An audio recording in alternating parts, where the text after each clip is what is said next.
you're finding ways to mask real problems in the hope that somehow they'll disappear. It's the true definition of madness to expect something different but doing the same thing. It makes no sense whatsoever. Then to sit there in this other situation here with the relationship that's blown up, the person that wants to rub the new relationship in your face, and then you're with the person that person used to be with. Like, even listening to it outside is tiring, so for you right about now, sat in the middle of this, you've got to ask yourself, like, how quickly do you want to age? Like, how? But seriously, on a serious, how much of your life do you want to fast forward?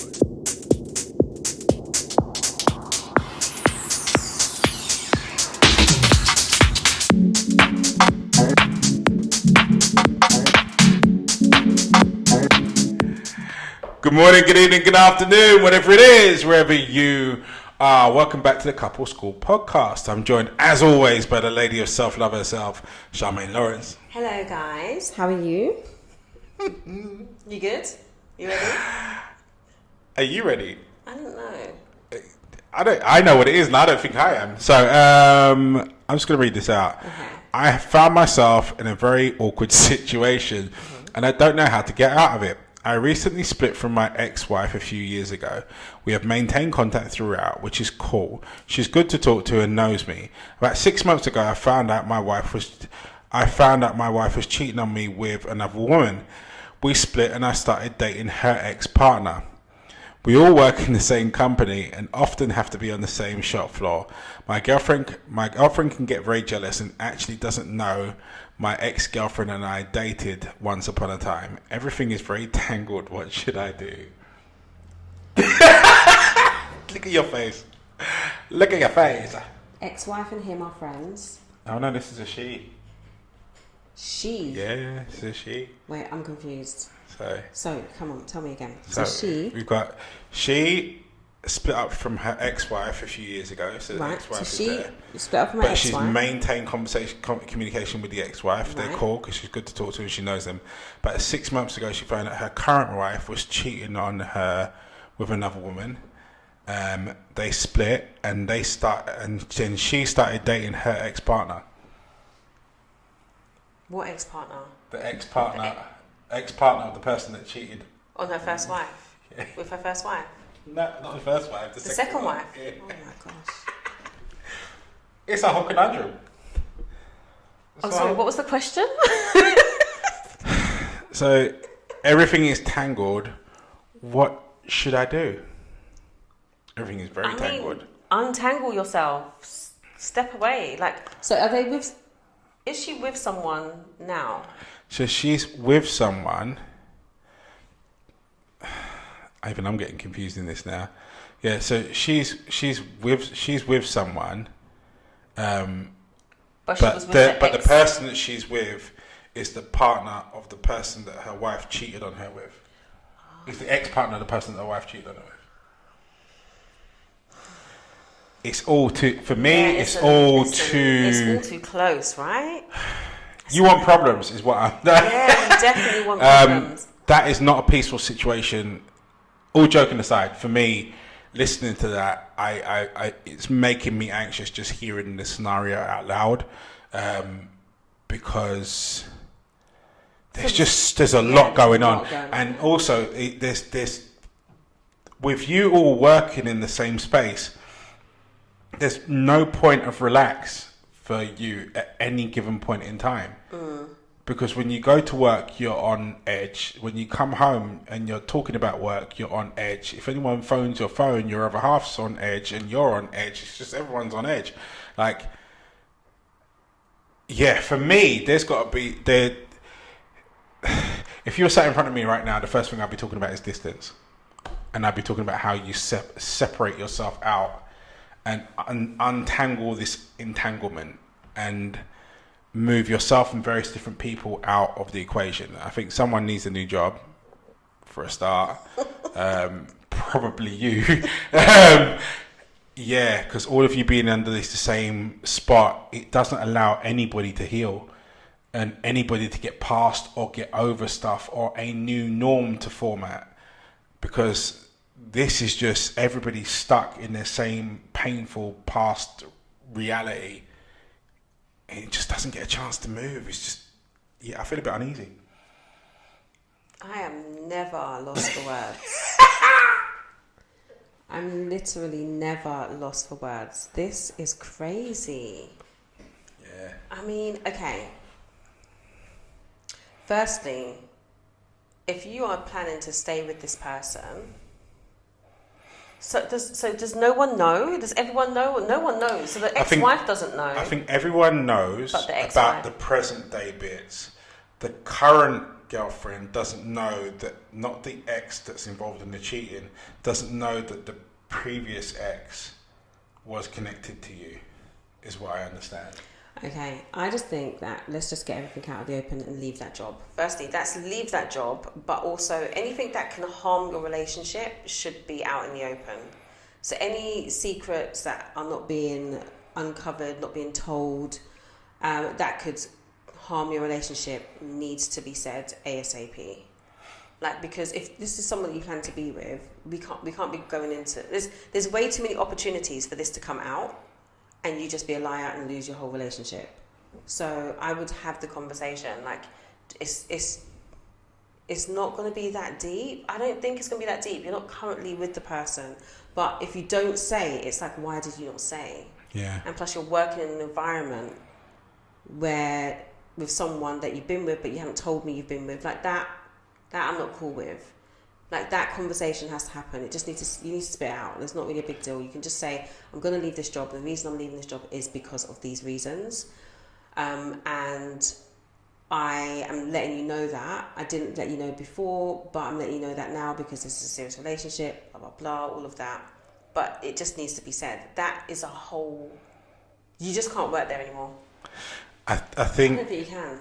I think it is actually that deep, and I think it's that deep for the reason you just stated, because when you don't volunteer information, it insinuates that there's something to hide. Yeah. And the fact that this has gone on for, I don't know, it doesn't suggest how long it's gone on for in scenario, but the amount of stuff that's gone on in it, it sounds like it's gone on for a while. Yeah. The fact that you haven't mentioned that this person is an ex-partner of yours for that period of time, but you're obviously quite cool with them and still talk to them, it's going to make your present relationship under pressure the minute it does leave your mouth.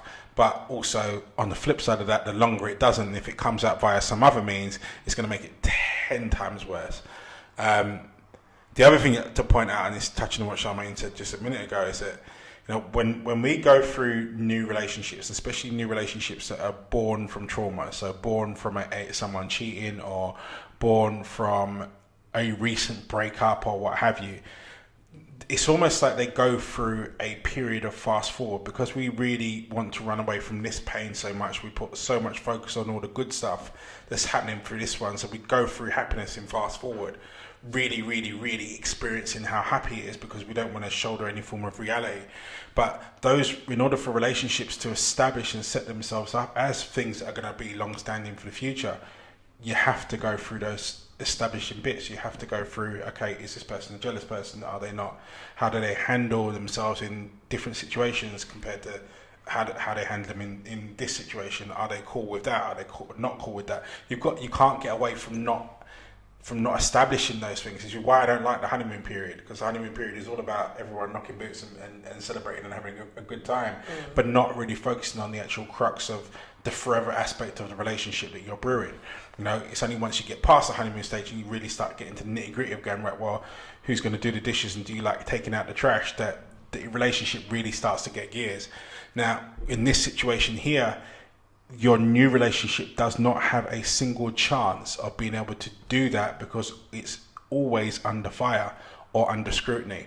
You have to leave the job and move yourself, and I would probably suggest move your present partner out of that situation as well, but explain why. You know, there's no harm in saying, you know what, this is a lot, because it is. Any person in the world hearing it would understand it, and therefore then just go, look, I want peace, I don't want problems. I want peace. And in order for us to get peace, I just need to move us out of this situation. Your job is nothing other than a form of income. It's not your own company. It's just you there. So find you there somewhere else over there, and give your relationship a shot or a chance and give you a head. Yeah, you can't be sleeping. You can't be sleeping. You can't. I wouldn't be. I would be fractious, like fractious. I mean, or you could all just get together. No, that's a madness. There's too much hurt there. This person cheated on this person, and we don't know what happened with the breakup between the present person and. But the fact that you're in that situation, like for me personally, this situation is just weird. For me, you are allowing yourself to stay in a situation that you're talking about is an entanglement. So you're keeping yourself in this entanglement. Don't get boxed on stage. So there must be something. You're tied to these people, because I would want to get out ASAP.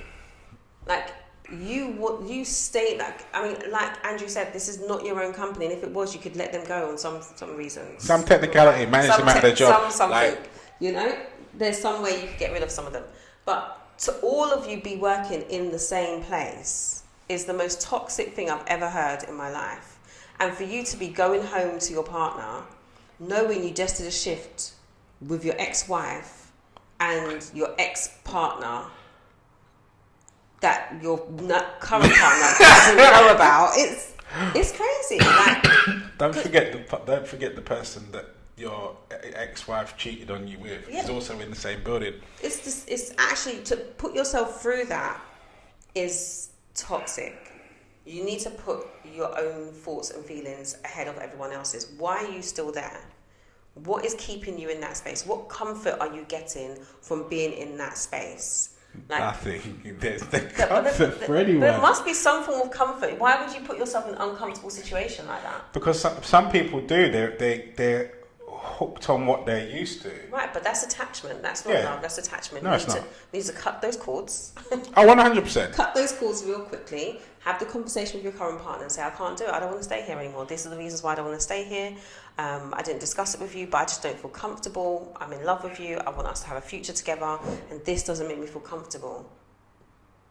She may not take that as easily as some people. However, I wouldn't. I'm sorry. I wouldn't give her an option. I'd be like, look, this is how I feel, and if my happiness means anything to you, then this is what needs to happen. In the least, I have to go, because I can't be around all of this. Yeah. And I would even for me personally, I would even add the caveat of going right. Well, and I'm not comfortable with you being there either. But that's not the truth. And just put it blatantly out there and just go to, look, I want this relationship to work, and everywhere I look for it, everything's on fire, and I can't sleep. So I need to introduce some peace, which means I need to detangle this situation and de-stress my life, which means for me, priority number one is I have to leave this space and I need a new job. But if for me, in order for me to see this relationship having a really serious future, I need you to leave too. Yeah, I don't think there's anything wrong with that. No, at all. But I do think that they're getting something from it, because this whole, like, starting off the whole conversation with, me and my ex-wife, we still on good terms, blah, blah, blah. Like, so it's you've good got terms when you see each other on the street. Hi, you good? The thing is, when I bump into people that are still on, let's use the phrase that you've used, good terms with their exes, but there's no children involved, I always ask myself, what is it that you're holding on to, or what is it that you're hoping for? Because when you get beneath the surface, there's usually one of the two is applicable. They're holding on to something that was within their ex that they don't feel that they can find elsewhere, or they're hoping that at some form, shape or form later on down the line, something will get fixed and therefore will get restored and they'll be able to get back. If there's no external forces tying you to a person and the relationship has come to an end, don't forget, relationships don't end because, someone just felt like it one day. They end for specific reasons. Reasons as to why the two of you can no longer see yourself as being together.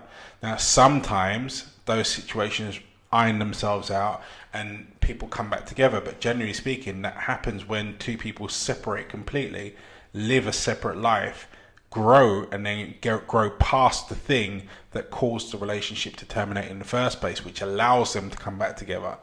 You sat in the same stew pot for however long, it's not changing anything.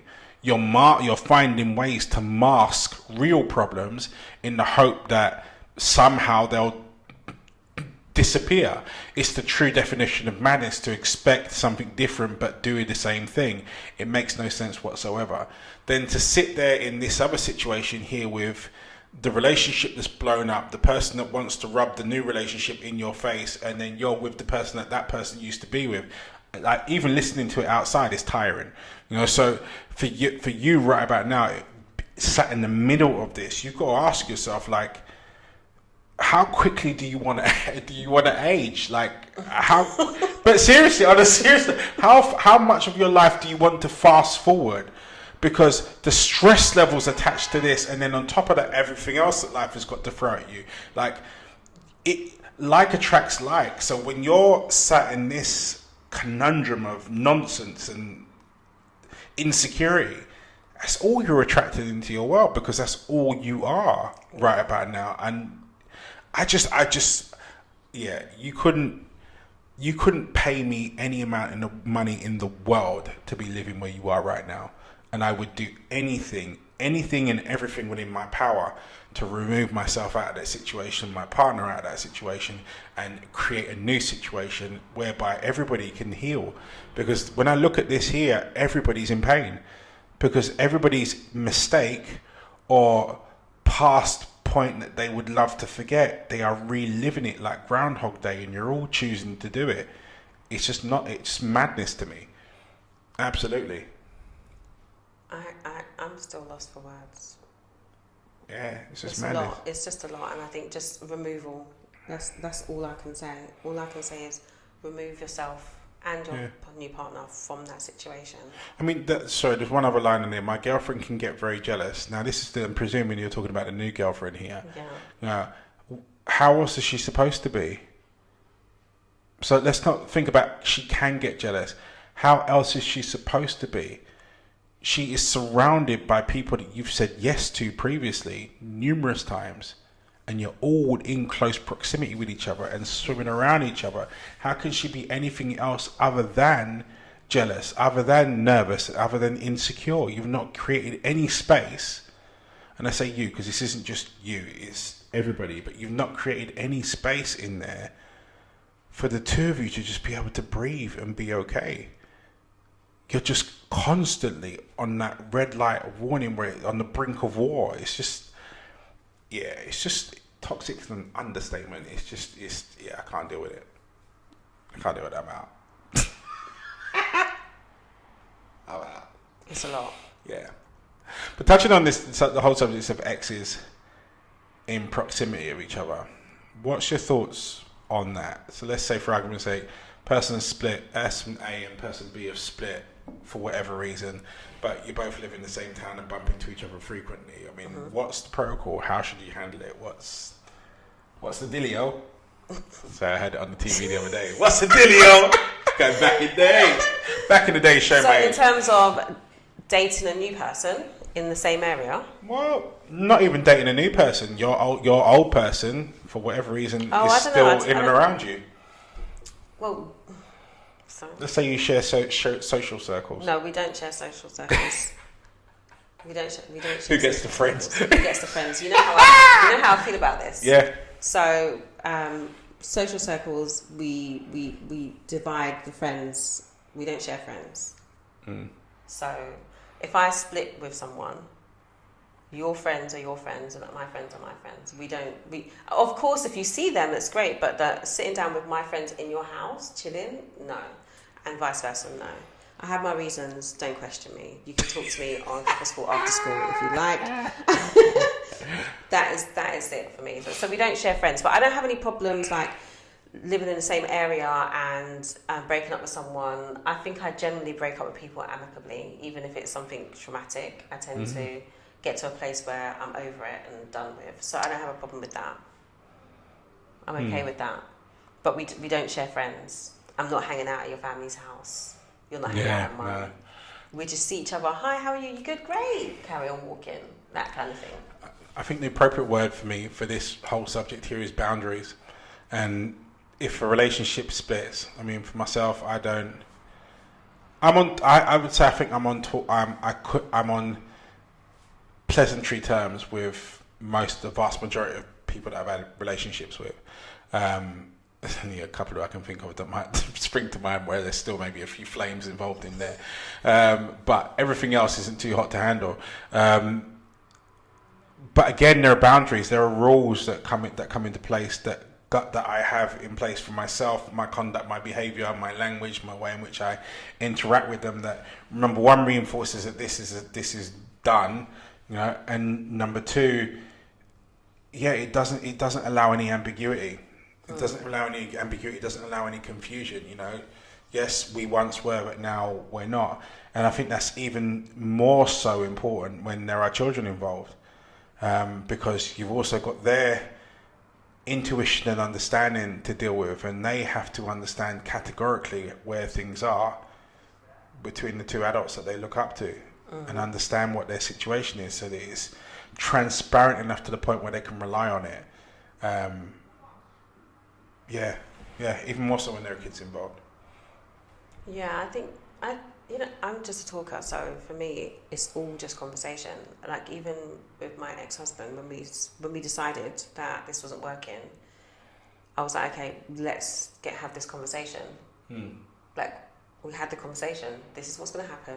If you meet someone, this is how we're going to do it. If I meet someone, same as that.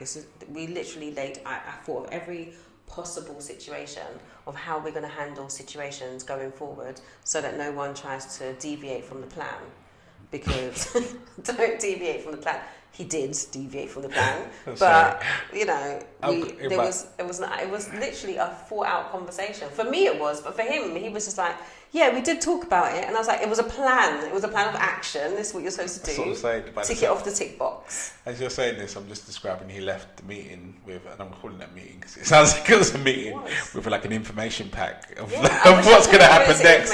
What's going to happen next? Pamphlet and diagrams and. But just how my brain works. My brain works in that way. So I can't do, the whole thing of like, okay, when you have a disagreement, you're like, okay, that's it, I'm done. My thing is, are we really done? Because if we are done, when do we want to meet up to discuss how? Because my brain needs to know. Are we done? I can't do days. Ultimate closure. I can't do days of sitting there wondering, are we done? Like, I need to know, are we done? And if we're done, how long is it going to be before we move out? How long?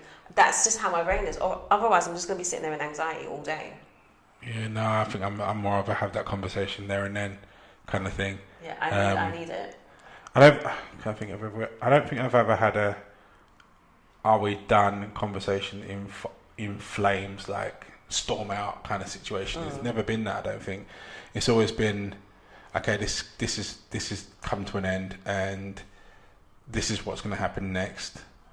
Okay, blah blah blah. You got it. I got it. Cool. Yeah. Execute, and then that's that. So it's short, sharp, and sweet to the point. Yeah. And not drawn out, but I don't think I've ever had. It's not just me. Yeah, but that's what my life is run by. I've told you before, like the way Karen, if you had overheard mine and Karen's conversation at the start of this relationship before marriage, you could have sworn, like, it was a meeting, like, because that's what it was. We were sitting there going, okay, I need this, and this, and she's like, fine.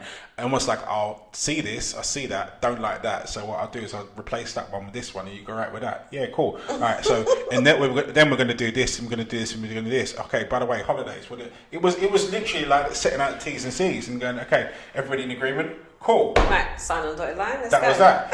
But I think that, and I've said this numerous times, both on here, on and off air, like, Sheldon from The Big Bang Theory is one of the best characters in the world for me in a relationship agreement, in which case he's thought out as many possible scenarios he could possibly think of, and him and Amy Fowler have gone through it all, and they've signed an agreement to it, even down to if there's an apocalypse, who dies first, and as much as it's funny, but I do think that when it comes to the subject of love, that we take certain stuff for granted, that we'll just figure it out as we're going along. And I don't actually think that's the most sensible way of approaching a relationship. Yeah. You know, when you're going in for a job that you expect to last for 5 years, you understand the ins and outs of it, the this, that and the other, the T's and C's, what the healthcare plan is, when the pay rise is going to be, what the disciplinary procedure is. You go through all of that for something you expect to last 5 years. But whereas something that you're expecting to last a lifetime and produce new people out of, we don't go to those finer details. We don't even establish who's going to be doing the dishes. We sort of figure it out as we're going along. Yeah. And I think that's one of the downfalls of relationships. And if everyone took a little bit longer to have the meeting, you know, the entry meeting and the introduction, and the induction, and then the probation period, and if necessary, the exit interview. Yeah, the exit interview. But but was clear on the appraisal system, so we knew exactly when we were going to be appraised, and had our monthly one-to-ones, so we had a complete understanding and communication between the two. They're going to come for us. Of course they are. I don't care. I'm ready for it. But the thing is, all laughing and joking aside, you know, if you had like a one-to-one meeting with your partner scheduled once a month, where you sat down and aired all the stuff that bothered you that month, I guarantee your relationship would be a lot stronger and last a lot longer than it would do if you didn't.